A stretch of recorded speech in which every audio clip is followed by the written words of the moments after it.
నమస్కారం. ఆధ్యాత్మిక సుధాసాగరం ధర్మ సందేహాలు కార్యక్రమానికి సాదర స్వాగతం. ధర్మో రక్షతి రక్షితః. ధర్మాన్ని రక్షిస్తే ఆ ధర్మం మనల్ని రక్షిస్తుంది. ధారయతి ధర్మః అని కూడా అన్నారు మన పెద్దలు. అయితే ధర్మాచరణతో జీవితాన్ని గడిపితే మనకు ఉత్తమ గతులు లభిస్తాయి అని అంటారు. మరి దానికి నిత్య జీవితంలో ఎన్నో రకాల కర్మల్ని ధర్మాల్ని ఆచరిస్తూ ఉంటారు. అయితే అవి ఆచరించే సమయంలో చాలా రకాల సందేహాలు కలుగుతూ ఉంటాయి, సహజమే. ప్రేక్షకులకు కలిగిన సందేహ నివృత్తికై చక్కటి శాస్త్రీయ సమాధానాలు సవివరంగా అందించడానికి మనతో పాటు ఉన్నారు ఉపన్యాస శిరోమణి, వేద విభూషణ, జ్యోతిష బ్రహ్మ, ఆగమ వారధి, ధర్మనిధి, ఆధ్యాత్మికవేత్త, రచయిత, గ్రంథకర్త, మీ అందరికీ సుపరిచితులైన డాక్టర్ కందాడే శ్రీరామానుజాచార్యులు గారు. వారితో మాట్లాడి మరిన్ని విషయాలు వారి మాటలు తెలుసుకుందాం. ఈనాటి కార్యక్రమాన్ని ప్రారంభిద్దాం. నమస్కారం అండి.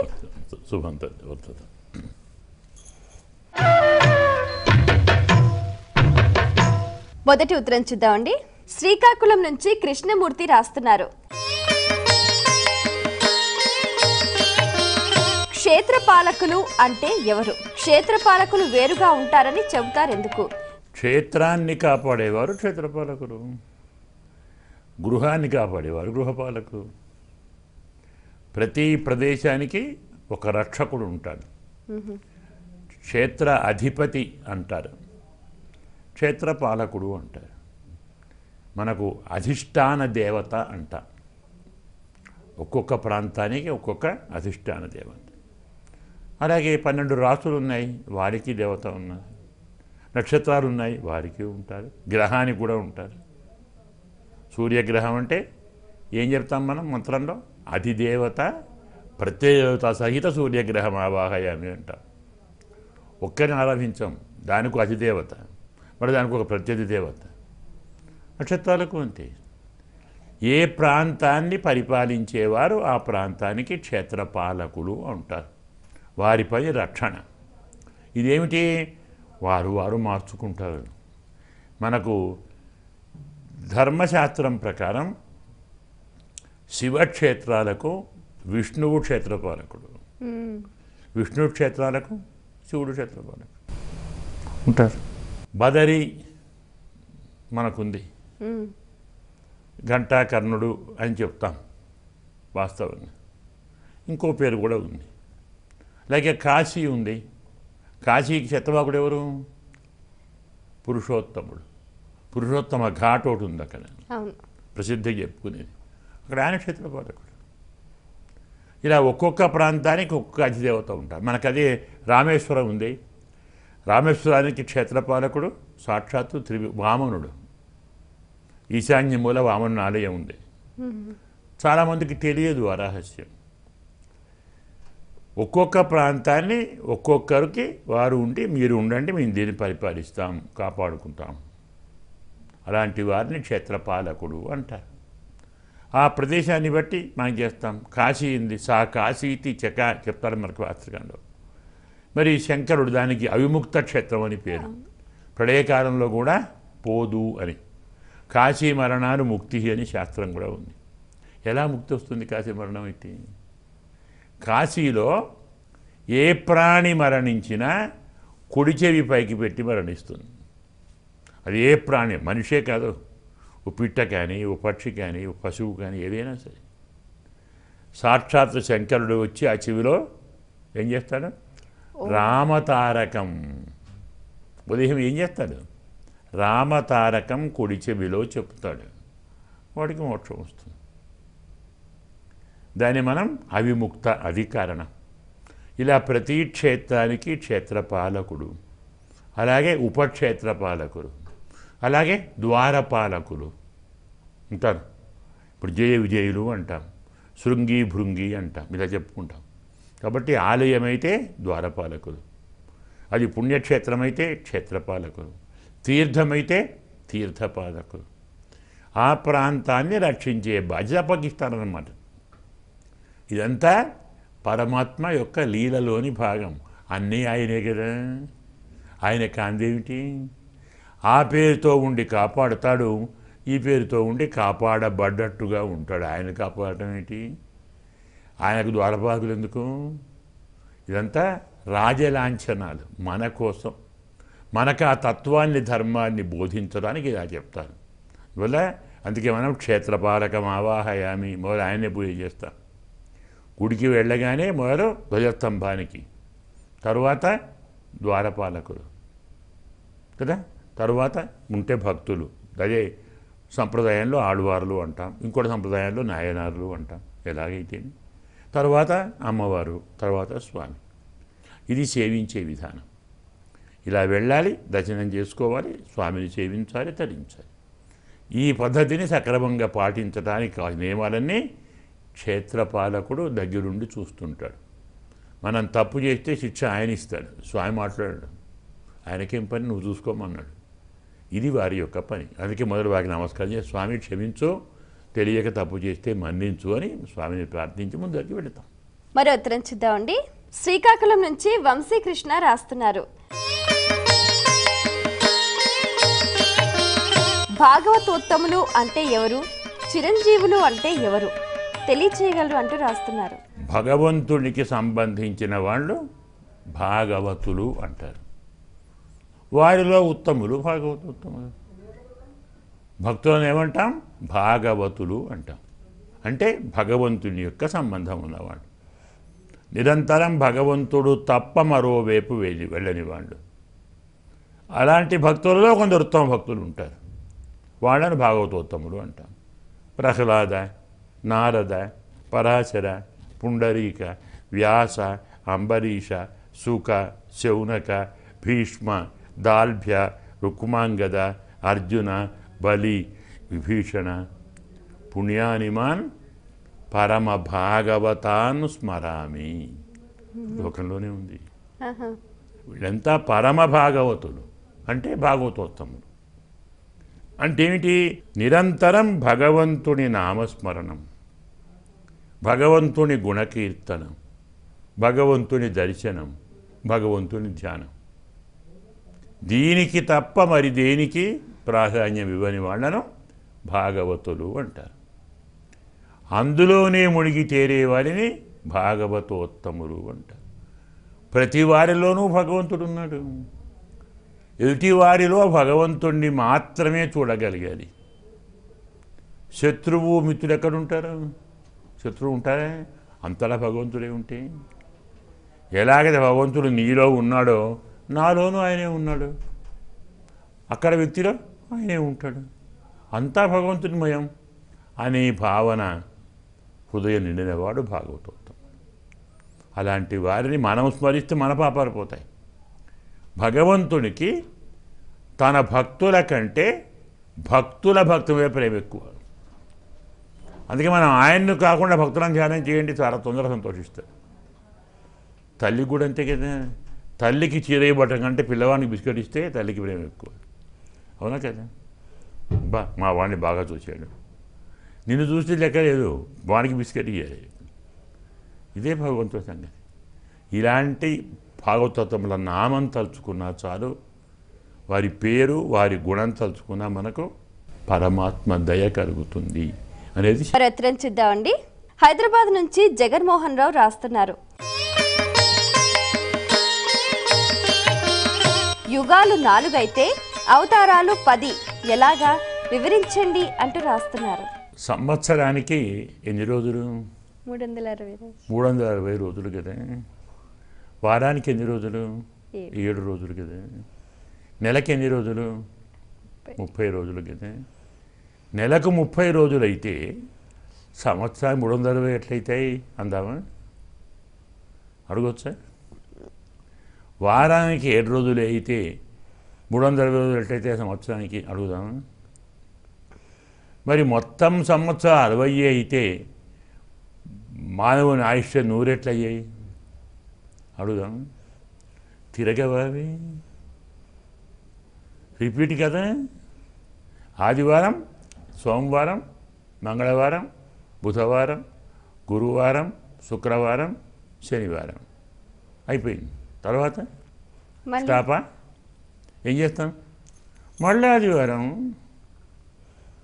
కృతయుగం, త్రేతాయుగం, ద్వాపరయుగం, కలియుగం, మళ్ళీ కృతయుగం, మళ్ళీ ద్వాపరయుగం. 4 గారి ప్రళయం రావటం లేదే. 7 రోజులు కాగానే ప్రపంచం మునిగిపోవటం లేదు కదా. అలాగే 4 యుగాలు కాగానే ప్రళయం రాదు.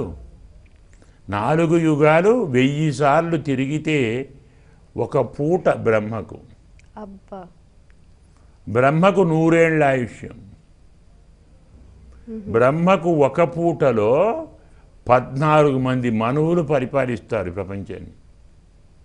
దాన్ని మన్వంతరము అంటాం. 4 యుగాలు కలిసి ఒక మహాయుగం అంటాం. ఇలాంటి మహాయుగాలు 71 కావాలి, అయితే ఒక మన్వంతరం కదా. మరి ఒక్కొక్క మనంతో ఒక్కొక్క అవతారం అయితే ఎన్ని అవతారాలు అయితే 14 కావాలి కదా. యుగానికి ఒకళ్ళు అయితే ఎన్ని యుగాలు ఉన్నాయి? 1000 యుగాలు కదా. రిపీట్. 4తో ఆగటంలే కదా. మరి కృతయుగం రాదా? అప్పుడేం చేస్తాం? అనంతకాలంలో అనంత కోటి యుగాలు ఉన్నాయి. యుగాలు 4: కృత, త్రేత, ద్వాపర, కలియుగం. అంతటితో సృష్టి ఆగిపోయిందే, ప్రపంచం ఆగిపోయిందే. మళ్ళీ యుగం వస్తున్నది, మళ్ళీ స్వామి వస్తాడు. అవతారాలు కూడా 10 కాదు, 24. 24 అవతారాలు స్వామివి. ఇంకాస్త ముందరికి వెళితే 2400. ఇలా అనంతమైన పేర్లు ఉన్నాయి. స్వామి తన అంశ, ఆవేశావతారం, అంశావతారం, క్లుప్త్యవతారం, దృష్ట్యవతారం, కేశావతారం, శేషావతారం, చాలా భేదాలు ఉన్నాయి. పరమాత్మ అవతార అనంతాలు. యుగాలకు అవతారాల సంఖ్యకు సంబంధం లేదు. 1000 యుగాలకు ఒకసారి పుడతాడు, 1,00,000 యుగాలకు పుడతాడు. రాముడు పుట్టింది 16వ మహాయుగంలో, కృష్ణుడు పుట్టింది 28వ మహాయుగంలో. అంటే రాముని కృష్ణునికి మధ్యన కాలం ఎంతేలా ఉంది? 12 మహాయుగాలు. అంటే 48 యుగాలు తేడా ఉంది రామావతారానికి కృష్ణావతారానికి. అంటే ఎన్ని కోట్ల సంవత్సరాలు అయి ఉంటుంది? ఒక యుగానికి 43 లక్షల, మనకు 20,000. ఎన్ని అయిపోతాయి మరి? ఒక మహాయుగానికి 43 లక్షలు అయితే అలాంటి 12 ఎన్నైతాయి? ఇంత తేడా ఉంటుంది. మళ్ళీ యుగ సంఖ్యనే అవతార సంఖ్యకు సంబంధం లేదు. తిరుగుతూ ఉంటాయి, వారు వస్తుంటారు, వీళ్ళు ఉంటారు. వీళ్ళంతా మన కోసమే, మనను కాపాడడానికి పరమాత్మ యొక్క లీలాకృత్యం అవతారాలు. మరో ఉత్తరం చూద్దామండి. శ్రీకాకుళం నుంచి గోవిందరావు రాస్తున్నారు. గ్రామ దేవతలోని వేప చెట్లను పూజిస్తారు. వేప చెట్లు మాత్రమే గ్రామ దేవతలు అవుతాయా? వేప చెట్టు మాత్రమే అని ఎవరు చెప్పరు. కొందరు దేవతలు వేప చెట్టు కింద ఉంటారు, మరికొందరు రావి చెట్టు కింద ఉంటారు, మరికొందరు మర్రి చెట్టు కింద ఉంటారు, మరికొందరు జువ్వి చెట్టు కింద ఉంటారు, ఇంకొందరు జమ్మి చెట్టు కింద ఉంటారు, కొందరు ఉసిరి కింద ఉంటారు. ఇలా గ్రామ దేవతలు అంటే అమ్మవారే అందరికీ అందుబాటులో ఉండేలా తమ రూపాన్ని, నామాన్ని మార్చుకొని అలా వస్తారు. ఎలాగైతే ఇంట్లో గృహిణి భర్తకు భార్య, పిల్లవాడికి తల్లి కదా. భర్త దగ్గర ఎలా ఉంటుందా పిల్లవాడి దగ్గర ఉంటుందా? ఉండదే. పిల్లవాడి కూడా భర్త దగ్గర ఉంటుందా? ఉండదు. వంట ఇంట్లో ఆమె పాచకురాలు. ఆమె వేరువేరు వేషాలలో, వేరువేరు రూపాలతో వేరువేరు పనులు చేస్తుంది. అలాగే అమ్మవారే, ఆమె మహాలక్ష్మి అంటాం, మహాకాళి అంటాం, మహాసరస్వతి అంటాం. అంటే తమోగుణం, సత్వగుణం, రజోగుణం. సత్వగుణం మహాలక్ష్మి, తమోగుణం మహాకాళి, రజోగుణం మహాసరస్వతి. ఇవి మహాదేవతలు. వీరే గ్రామదేవతలుగా ఇంకా తాము తగ్గించుకొని మన దగ్గరికి వస్తారు. తగ్గించుకొని అంటే అందరికీ అందుబాటులో ఉండటానికి. మహాలక్ష్మిని పూజించాలంటే మరి స్నానం చేయాలి, ఏదో పట్టు వస్త్రం కట్టుకోవాలి, శుచిగా ఉండాలి, సంధ్యావందనము చేయాలి, ఏదో అష్టోత్తరనామం చెప్పాలి, హోమం చేయాలి. ఇవన్నీ అందరూ చేస్తారా? మరి వాళ్ళకైతే ఏమిటి? గ్రామంలో ఉండేటువంటి సామాన్య జనం కూడా ఆరాధించడానికి అనువుగా తల్లి తన రూపాన్ని మార్చుకుంటుంది. ఆమె ముత్యాలమ్మ, మైసమ్మ అంటాం. మైసమ్మ ఏమిటి? అదేం పేరు? మహిషాసురమర్దిని. మహిషమ్మ మైసమ్మ అయింది. ఒక తెలుగు ఆ సంగతి ఏమంటాం? మనకు ఎల్లమ్మ అంటాం కదా. రేణుకాదేవిని ఎల్లరకు అమ్మ ఆమె. ఎల్లమ్మ అంటే అందరికీ తల్లి ఆమె. రేణుక అంటే శక్తి. కాళిక, మహాకాళి, మైసమ్మ, ముత్యాలమ్మ ఇలా పేరు చెప్పుకుంటాం. అందరూ లక్ష్మీదేవులే. అందులో తమోగుణం ఉంటే పార్వతీ అంశ, రజోగుణం ఉంటే సరస్వతి అంశ, అతగుణం ఉంటే లక్ష్మీ అంశ. అన్నీ చెప్పారు కదా, మహాలక్ష్మి అని చెప్తాం. ఆమె గుణాలు మార్చుకుంటే ఆ పేర్లతో వస్తుంది. తమను తాను తగ్గించుకొని సామాన్యనం కూడా పూజించడానికి అనువుగా వచ్చి వారి ఊళ్ళో ఉంటుంది. వాళ్లకు ఏదో స్నానం చేస్తారు, ఏ వస్త్రం ఉంటే ఆ వస్త్రం కట్టుకుంటారు, ఎలా ఉంటే అలా వస్తువులు తెస్తారో అరిగింపు చేస్తారు, పూజ చేస్తారు. తీసుకుంటుంది తల్లి. పాలు పోస్తే తీసుకుంటుంది, పెరుగు పోస్తే తీసుకుంటుంది. నువ్వు మడిగా ఉన్నావా శుచిగా ఉన్నావా అడగదు. ఇలా అందరికీ అందుబాటులో ఉండేది తాను తగ్గించుకొని ఊరిని రక్షిస్తూ ఉండేదాన్ని గ్రామదేవత అంటారు. అందువల్ల ఎలాంటి అనుమానం ఏం లేదు. వారిని అలా ఆరాధిస్తారు. చెట్టు కాదు అయితే తప్పకుండా ఈ గ్రామదేవత చెట్టు కిందనే ఉంటుంది. అయితే వేప చెట్టు, రావి చెట్టు, మర్రి చెట్టు, కొన్ని చోట్ల దేవత ఆకారం లేకుండా చెట్టునే పూజిస్తారు. మొదలు మనం చెప్పుకున్న దేవతా వృక్షాలను అలా పూజిస్తాం. అలా పూజించవచ్చు, ఇలా పూజించవచ్చు. మన భావనే కదా. గోడకు బొట్టు పెడితే గోడే దేవత, ఓ రాయికి పెడితే రాయే దేవత. భగవతంలో చెప్తాను, గోడ దేవతను పూజించారు. ఓ గోపిక గోడకు బొట్టు పెట్టి కృష్ణ అని ఆరి వెనవు దారింపు ఎప్పటి నుంచో చేస్తున్నది, 60 ఏళ్ళ నుంచి చేస్తున్నది పాపం. అలాగే ఆ రోజు కూడా చేసింది. ప్రధానం వెనముద్ద పెట్టి కళ్ళు మూసుకుంది, కళ్ళు తెరిచింది, వెనముద్ద లేదు. అబ్బా, నా గోడ దేవుడు 60 ఏళ్ళకు దయ చూపాడు, నీ పెట్టిన వెన్న తిన్నాడు, ఆహా దేవుడు ఆ సంతోషం లేచి ప్రదక్షిణం చేస్తున్నది. ఇక్కడ కృష్ణుడు ఉన్నాడు, వాడు తింటున్నాడు వెన్న తీసుకొని. చూసింది, భరవా నువ్వు తింటున్నావట్రా, నువ్వు పెట్టింది నాకు కాదా అన్నాడు. నీ పెట్టింది గోడ దేవుని, ఇంకో దేవుడు ఉన్నాడా నాకంటే నీ దగ్గరే? స్వామి వేలుపురట నాకంటేను వేలుపు మరి ఇవ్వడనుచు వికవిక నగే నీ బాలుండు. ఇలా చేశాడమ్మా అని చెప్తాడు. వాస్తవమే కదా, దేవుడు ఆయనే కదా. కాబట్టి పరమాత్మే తల్లే మన కోసం సౌలభ్యాన్ని పొంది ఆ రూపాన్ని పొంది, కొందరు ఆకారం చేయదే చెట్టునే పూజిస్తారు, కొందరు గుట్టను పూజిస్తారు, కొందరు నదిని పూజిస్తారు. నైమిషారణ్యంలో ప్రతి చెట్టు భగవంతుడే, గంగలో ప్రతి బొట్టు దేవతే. ఇలా ఉంది శాస్త్రం. అందువల్ల భక్త సులభుడు భగవంతుడు. అమ్మ ఏ రూపంలోనైనా పూజించు, దయ రూపం. మరి ఉత్తరం చూద్దామండి. కళ్యాణి ఒంగోలు నుంచి రాస్తున్నారు. గృహస్థు ఆచరించే నిత్య పూజలో భాగంగా పవళింపు సేవ తప్పకుండా ఆచరించాలా? మనం చాలాసార్లు చెప్పాం, తప్పకుండా ఆచరించాలా అనే ప్రశ్నే అడగకూడదు. ఎందుకు? అది భక్తికి సంబంధించినది. పరమాత్మకు ఈ పూజ తప్పకుండా చెయ్యాలి ఆయన చెప్పడు. ఆయనకేం అవసరం? మనకు భక్తి ఉంటే చేస్తాం. పొద్దున్నే ఏం చేయాలి? స్వామిని లేపాలనా వద్దా? మేలుకొల్పాలి, చెప్పాలా? తవ సుప్రభాతం అనాలే వద్దా? తప్పకుండా చేయాలి కదా. ఎప్పుడు మేలుకొల్పాలి? నిద్రపోతే కదా. నిద్ర పుచ్చాలా మనం వద్దా? అంతే. పవళింపు చేవ చేసి మేలుకొల్పు చేయాలి. మేము 2 చేయము, నీ ఇష్టం. స్వామికి ఫలానా తప్పకుండా చెయ్యాలి అని నిర్బంధంతో చెయ్యకుంటే స్వామి ఏమన్నా చేస్తాడేమో అన్న భయంతో ఏ పూజ చెయ్యకండి. చాలాసార్లు చెప్పాను. భగవంతుణ్ణి భయంతో చెయ్యకండి, భక్తితో చెయ్యండి.